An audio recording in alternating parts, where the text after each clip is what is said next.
Other people have a story to tell. One of the biggest legacies you can leave is your story. I'm leaving in just a few minutes to give a presentation to a group of women. Most of them are over 65, who have been very successful in life. They've run businesses, they've been employees, they've been active in the community, they've raised children, and now they're coming to the time in their life when what's next? One of the challenges that they have is that through the years they have collected enormous amounts of things. China, crystal, furniture, silver, artwork, photographs, and it's rather overwhelming. They thought that much of it would go to their children, but what they've learned, to their sadness, is that their children and grandchildren really aren't interested. So that presents two very big challenges. One is, what do you do with all that stuff and be responsible? It seems valuable, and you don't want to waste it, but you're not sure what to do with it.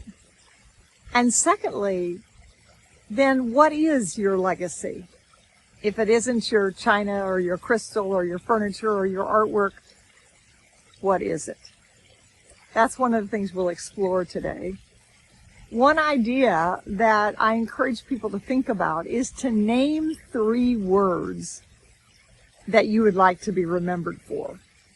And then you live those words. Do you want to be remembered as being kind or adventuresome or energetic or thoughtful or a great writer, or what is it? And then you live that life. And then when your eulogy is presented, those words will undoubtedly be included.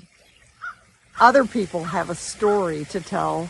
One of the biggest legacies you can leave is your story, whether you just write it up casually for your children or grandchildren. It doesn't have to be written. There's so many ways to get a book written these days. Or ultimately, many people's story is a story that the world would benefit from. One of my passions is helping people turn their stories into a book.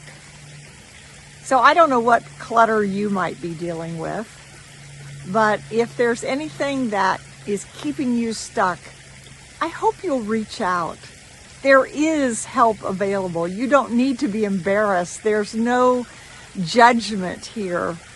And you'll be surprised at how much progress you can make from little steps. In fact, it doesn't matter how little the step is, as long as it's in the right direction.